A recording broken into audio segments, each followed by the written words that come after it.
Welcome to the Howie Silbiger Show on the True Talk Radio Network. Get in on the conversation.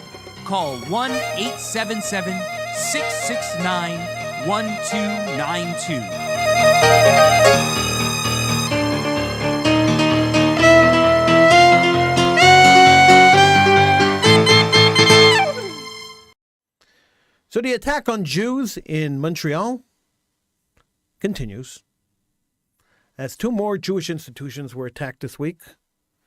The Vadayer, the Rabbinical Council, the Jewish Community Council of Canada, and Kol Mamonid, a Jewish private school. One of them firebombed, Molotov cocktails thrown through their window. The other one graffitied with anti-Israel slogans. This follows attacks on the Jewish community throughout the month, including 2 shots fired at a yeshiva, 1 shot fired at a Jewish school, 1 shot fired at a Jewish community center, a firebomb thrown at a synagogue and at a Jewish community center. This is an unprecedented amount of attacks on the Jewish community in Montreal. I don't think the Jewish community in Montreal has faced these kinds of attacks in many, many years. And what does that say for the culture of the city of Montreal? The mayor keeps getting up after every one of these attacks. The mayor keeps getting up and saying, this is not what Montreal is. But I'm not so sure that the mayor understands what Montreal is. I'm not so sure that the mayor understands the underlying current of anti-Jewism that exists in the city of Montreal and has existed for a very, very long time and has manifested itself in many different ways. There were periods in the last decade or so, surely periods in the last 3 decades that we've been doing this show, where Jews were attacked in subway stations, where Jews were attacked on the street, where Jewish buildings were attacked with rocks thrown through the windows of synagogues, with firebombs thrown into restaurants, into kosher restaurants, with graffiti all over the place, swastikas, kill the Jews, massacre the Jews, with a Nazi propaganda being sold in a store on Park Avenue, right next to the Hasidic neighborhood of Jews. Oh, Jew hatred has existed in Montreal a long time, Miss Mayor Plant. It's been here a very long time. And what has the city done to try to stem this? Well, it's done the exact same thing that Concordia University has done to try to stem this. Way back in 2015, I was a student at Concordia University. I was finishing off a degree. And I was attending university on a daily basis. At one point in my education, I had to take courses in the downtown campus of Concordia University, downtown Montreal.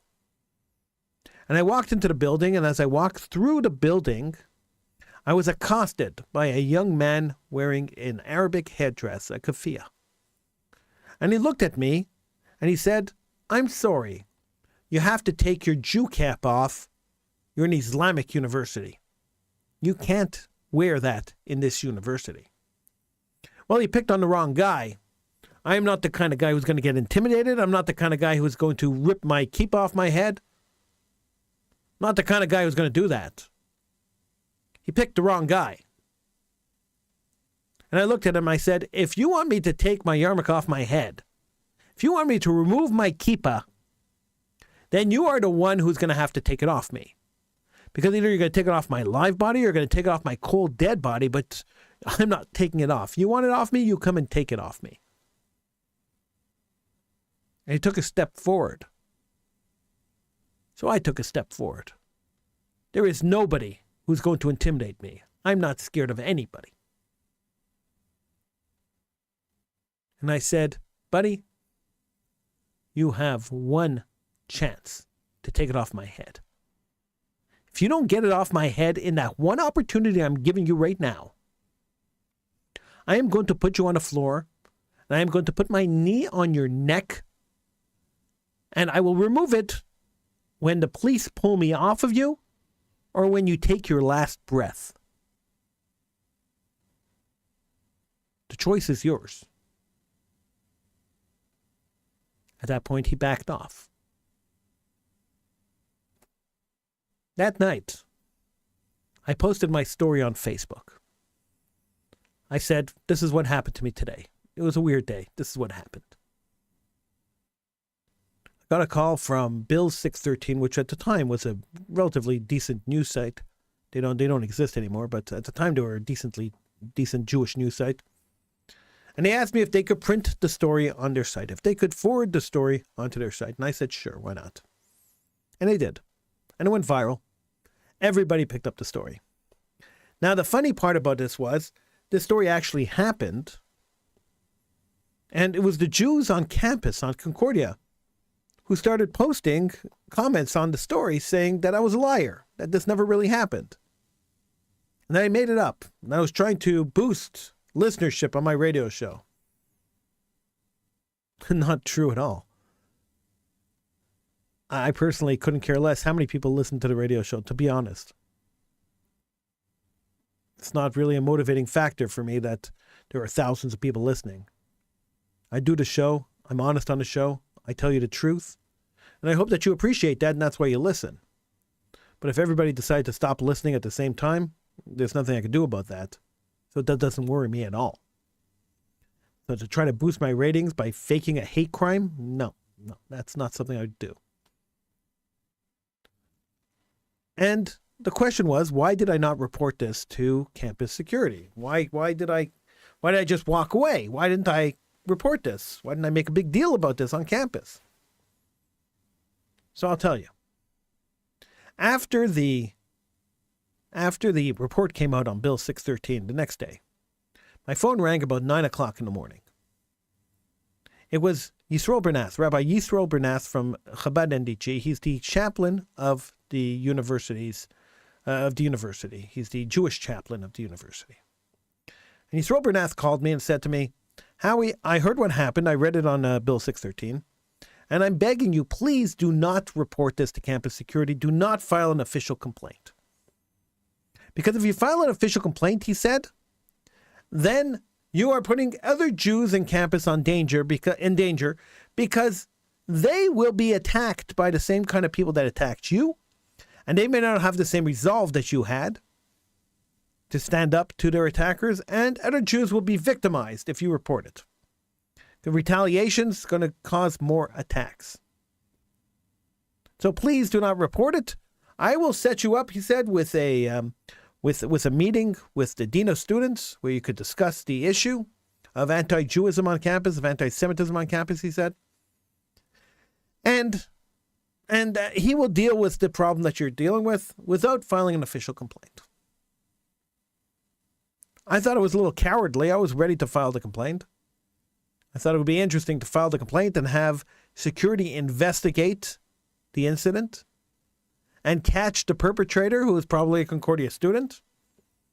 And to see the punishment of the perpetrator would have been fun.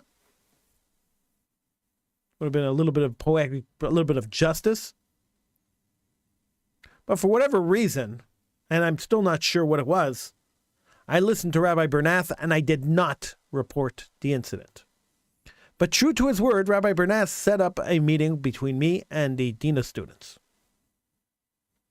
I went to the dean of students' office, which is ironically located in the former offices of the Concordia Student Union. And the dean of students sat with me for about 20 minutes.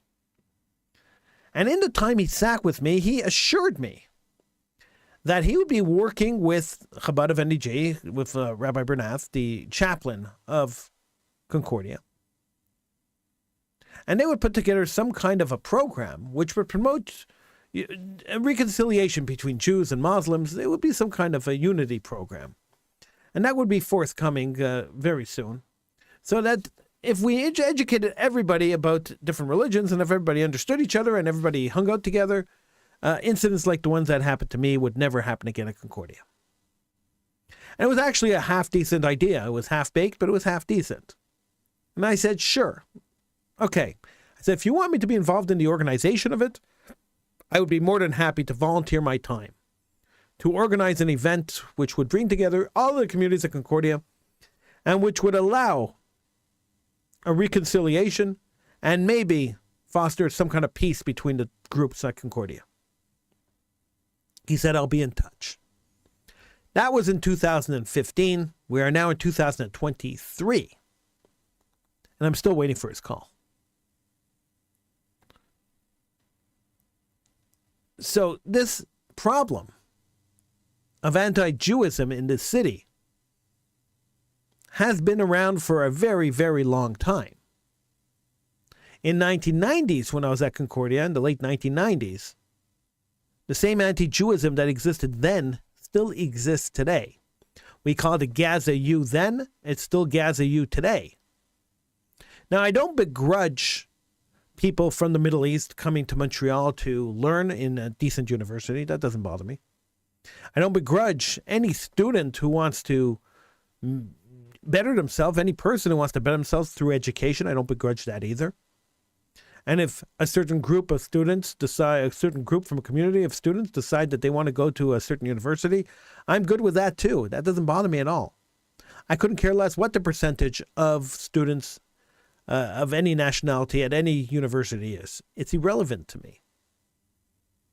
But when a certain group of students decide to make the university dangerous, scary for other groups of students, that's where I have an issue. So when a group of Arab students on campus decide that they are the superior race and they are going to make the inferior race in their mind, the Jews, suffer on campus, I have an issue with that. Remember a few years ago on this show right here, we got a call from a student at Ryerson University who, well, they don't call it Ryerson anymore, excuse me. At Toronto Metropolitan University, they ripped Ryerson's name off the university because allegedly he had some slaves or something. I don't know, whatever.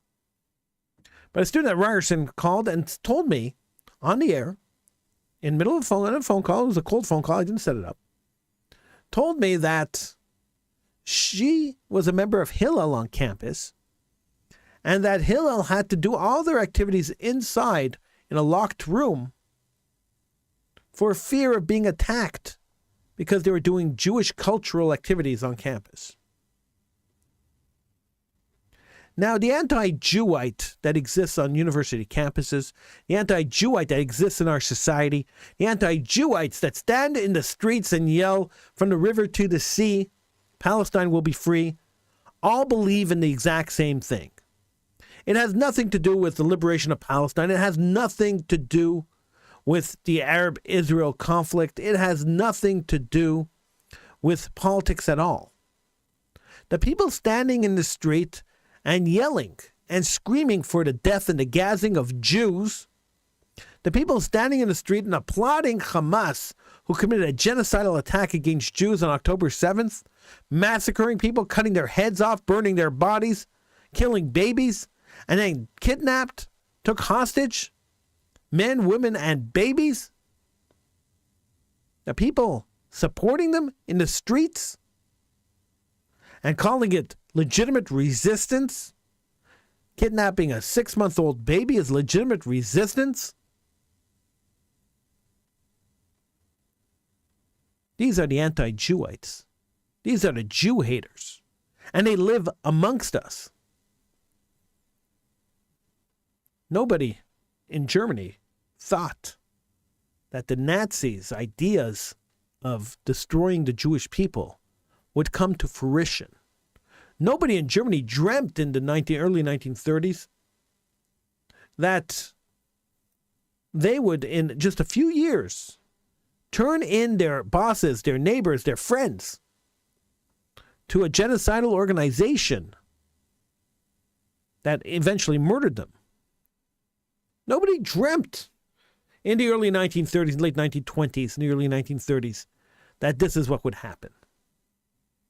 Yet that's what happened. And why did it happen? because leaders and leadership figures, they instilled this sense of hatred. There was an underlying presence within the German society. And as long as this presence existed in the German society, and as long as there was an undercurrent that was constantly there, when the government decided that this was it, we want to get rid of our Jews, that undercurrent was already there. They didn't have very much convincing to do to the population. They didn't have to twist the population's arms to go and turn their Jews in so they could be killed. It didn't take very long after expelling the Jews from their homes, after ripping them out of their homes and stealing all their belongings, for their neighbors and friends to move into the houses, to take over, to erase the existence of the Jewish people. Didn't take very long. Didn't take long in Germany, didn't take long in Poland, didn't take long in Austria. Didn't take long in Czechoslovakia. Didn't take very long. And then, 50 years after the massacre of the Jewish population of Europe, I had the opportunity to go to Poland to visit the concentration camps, the death camps, the incineration camps. The real concentration camps, not the concentration camps like Gaza that have 5-star hotels in them, but the real concentration camps of the Nazis. And in my experience in Poland, seeing the Jew hatred that still existed 50 years after the last Polish Jew was massacred, the hatred of the Jewish people that still existed there was palatable. The looks we got, the comments we got, the folk art that we saw on the streets of caricatures of Jews with big noses and long ears and sideburns. Unmistakably a portrait of a Jewish person.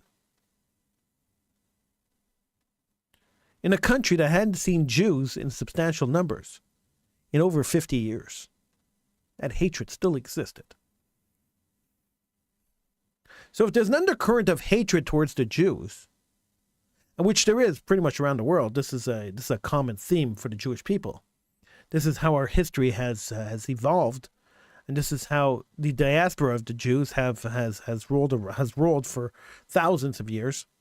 We move into a country, we're successful, we live peacefully amongst the people rise up, they murder us, and we move out. That's generally the way it works. But today, I think the Jewish population has learned their lesson. I think the lessons of the Holocaust exist, and I think that Jewish people understand the lessons of the Holocaust, at least some of us do. And we see the danger that exists in North America, in the diaspora. We see the danger. And when we see it, we understand that we can't be silent. So when an organization like Hamas comes around, and I've been yelling about Hamas for years, and the Jewish population in the state of Israel have kind of been ignoring them, but I've been yelling for years that Hamas's charter calls for the massacre of Jews anywhere they live in the world. Anywhere in the world, all Jews, everywhere in the world. So an organization that has a stated purpose of genocide goes and actually commits genocide. I wasn't overly surprised. Everyone was saying, wow, that's shocking. Look what Hamas did. I wasn't surprised at all. This organization has been telling us since 1989 that their main goal, their main objective, their purpose in life is to murder Jews, is to annihilate Jews, is to commit the genocide against the Jewish people. Why would you or anybody else be surprised that that's what they're doing? That if they had the opportunity, they would have killed every single man, woman, and child in Israel on October 7th. If they had enough manpower, they had the opportunity, they would have gone through the entire country and killed every single person there. Because when they yell from the river to the sea, Palestine will be free, that calls for the elimination of the state of Israel and the genocide of the people of Israel. But people were surprised. How could you be surprised? You don't have to read very far into the charter to see Hamas say, our goal is to kill the Jews. to eliminate Jews wherever they live. If a tree calls out, hey Jew, hey Muslim fighter, there's a Jew hiding behind me, then the Muslim fighter should come and kill the Jew. That's what their charter says. They said it themselves. And this is one of the big things. When our enemies say that they're coming to kill us, we have to believe them. There is no reason for us to doubt our enemies when they say, we want to kill you. We want to commit a genocide. We want to be genocidal. We want to kill you. We want to commit a genocide against Jewish people. Why would you doubt them? The last people to say that were the Nazis. And you know what? There was no reason to doubt them either. And they proved their point. And once they proved their point, then we should accept the fact that the point was proven. We should get the point. We should understand. And we should recognize when the next Nazi party comes up, and they're Hamas, they're the next Nazi party. When the next Nazi party comes up and says, we are going to kill you all, we're going to murder you all, then we should accept that that's what they want to do, and that's what they're going to do. Given the opportunity, that's what they're going to do. Why do we always believe people when they say nice things about us, but we disbelieve them when they say they want to murder us? I understand Western culture and Middle Eastern culture are very different. I get it. And I get it that most Westerners don't understand Middle Eastern culture. And I understand that when Middle Eastern countries behave in ways that allow for their strengths to be shown, to prove the point in Middle Eastern culture, Western civilization goes nuts. There is a reason that Hamas videotaped the brutal massacre of Jews on October 7th. And it wasn't to show the media. They didn't want the media to see that. They did it on their GoPros. They recorded everything. Their entire murderous campaign was recorded. It was videotaped. The last people to do that were the Nazis. But I digress. I'll stop comparing them to the Nazis, even though they are the modern day Nazis. I'll stop comparing them to the Nazis. At least for the next 2 minutes. The reason they videotaped their atrocities wasn't for you and me, wasn't for politicians to look at it and say, oh, those poor dead Jews. The reason they videotaped murder, the rapes, the burnings of bodies, burning people alive, the beheadings, the reason they videotaped them was so they could show other radical Islamic groups, this is the strength we have over the Israelis. Right is made by might. Look how mighty we are. We massacred the Jews. Not only do we massacre them, look what we did to them. We humiliated the women by raping them. We killed them. We beheaded their babies. That's how strong we are. And that was the point of that October 7th massacre. To show the strength of Hamas. To show the world, to show the other Islamic groups that Hamas is the strongest one out there. And they're untouchable. And nobody's going to beat Hamas. Look what we did to the Israelis with all their armies, with all the money they have, with all the military equipment they have, with everything they own. Look what we managed to do. 1,500 people are dead. Look, we beheaded them. We raped their women. We raped their children. We killed families and sat at their tables and ate the meals that they were about to eat, while they were lying on the floor bleeding on our feet. That's what we did. That's what they were proud of. I don't hold any empathy or sympathy for the people being affected by the Israeli incursion into Gaza. Because after they finished their bloody, genocidal, Nazi-like massacre of the Jews in southern Israel, these Gazans took hostage over 200 people. And as they drove them into Gaza, civilians in Gaza stood there cheering. There's video of it. If you don't believe me, look up the video. They stood there cheering. They started hitting, punching, and kicking the hostages, spitting on them. Now, Hamas is trying to depict the hostages as being kept in inhumane conditions. But reports are coming out about beatings, about not having food, about being starved. Reports are coming out about children being branded by motorcycle exhaust. They're being put on motorcycles and being burned, their legs being burned by motorcycle exhaust. So in case they try to run away, they could pick them out of a crowd.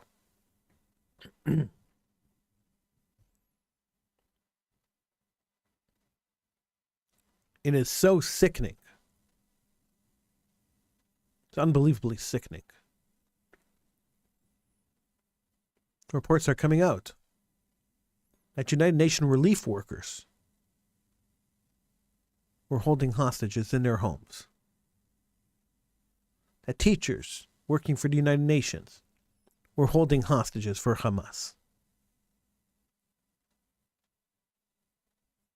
If you ever thought, even for a second, that the United Nations cared about Jewish children, about Jews in general, about Israel at all, a member state,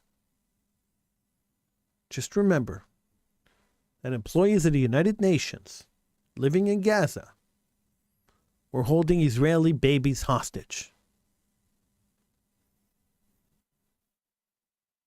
I'm too sickened to even think about it.